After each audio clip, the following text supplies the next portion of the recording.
Hi everybody, welcome to another makeover. This dresser I found on Facebook Marketplace and in the picture it looks so promising. I was hoping to discover beautiful walnut veneer under this white paint, but no. This dresser has been made out of half-inch plywood and some MDF, and I think it meant to be painted from the very beginning. But sometimes the top ply of the plywood could be a nice walnut or mahogany, and I checked. No, it wasn't. I started with cleaning the whole piece, and at this point I wasn't even sure what I wanted to do with this dresser. I had some ideas in my head, but they all wouldn't fit those angled drawers. And then I opened my working cabinet to get a clean rag, and I came across one of my graining tool, and it clicked. I decided to create a faux wood grain, not just to paint it like I did before, but looking like real wood grain. I'm going to be using paint to create a faux wood grain, so for my paint to have something to grip on, I needed to scuff sanded the whole piece. And oh my gosh, that piece had lots of dents and scratches. And because at first I wanted to create a faux wood grain only on 3 top drawers, and the rest of the drawers I wanted to paint, I needed to fill out all of those dents. I applied some wood filler, and for big dents and scratches it works fine. One of the drawers had a broken corner, so I squeezed some wood glue in there, and then I clamped it upside down to my working bench. Once the wood filler and the wood glue dried, I sanded the whole dresser one more time. For my faux wood grain, I mixed together some leftovers of paint I had on hand. There were glitter acrylic paint, bare acrylic paint, some fusion mineral paint in there, and even some polyurethane. For a thicker texture, I added some all-purpose glue. It's not necessarily, but I just wanted to try. And I didn't really see the difference, so you can skip that step. I applied a pretty thick layer of my mixture to the drawers, and then I used my graining tool to create a faux wood grain.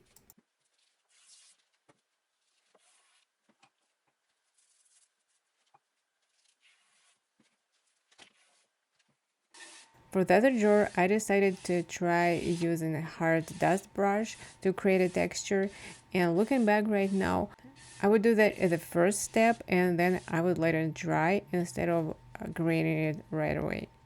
Because with the graining tool, you're gonna lose the whole texture you just created with a brush. But it was my first time, so I improvised. And if you're gonna recreate something like that, I would recommend you to do brushing first and let it dry. I put the drawers back together and I looked at the dresser and I thought it would be better if I do all drawers with faux wood grain. So I repeated the same steps to the rest of the drawers. I wanted to have something closer to an oak wood grain, and the oak has those long wood grain lines, so when my paint was almost dry, I brushed it on the top to create those lines. While my grain coat of paint was drying, I started making a base paint. I wanted it to be light wooden color, so I mixed together some paint I had on hand. It's a beige color, and I added some dusty pink color, but it turned out pinky, so I kept mixing the colors together. At this point, I didn't know that it wasn't really matter which color I used. I could have used just beige color and it would work. Once all drawers dried, I applied a thin coat of my base paint and I brushed it again with a dust brush because I wanted to add more texture.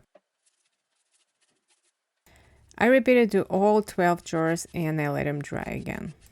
And once they dried, I started playing with water-based stain. I used 2 different types and colors of the stain. I tried to do tapping. It's when you take a big brush and you slowly tap it on the surface with a stain on it, trying to create the wood grain pattern, and I didn't like the result. I didn't like it because the wood grain was not visible enough. It was hardly noticeable. Maybe it's just for my eyes, but I felt like I needed to do something else. And I decided to do one more coat of faux wood grain. Because why not? I was improvising. And I think I could skip those steps if I made first coat with just the brushing and let it dry, and then on top of brushed coat, the grain coat, and I think it would work the same way. I let it dry for about 1.5 hours and then I applied my base paint again. While the paint was drying, I started painting the body of the dresser. For the paint, I used Fusion Mineral Paint and I applied it with a brush and then smoothed it out with a roller.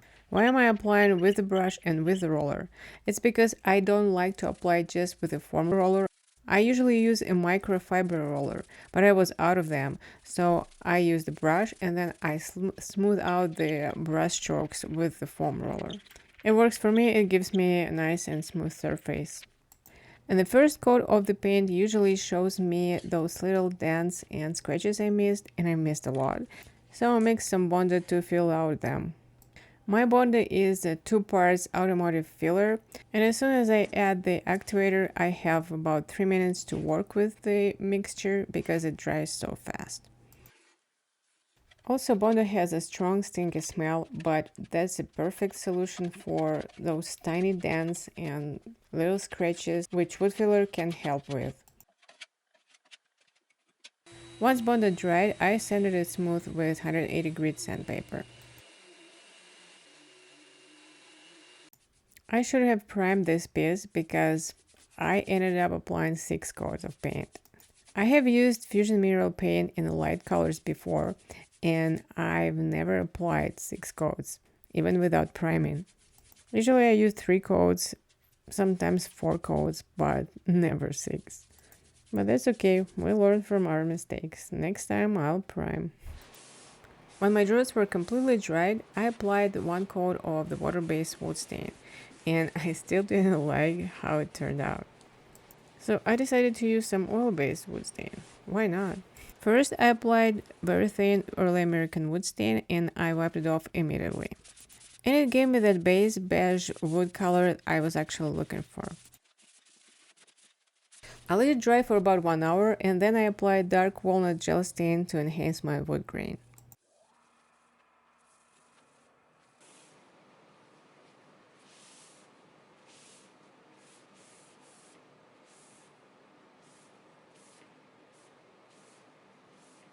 Fusion Mineral Paint has built-in top coat, but just in case, I decided to apply an additional one.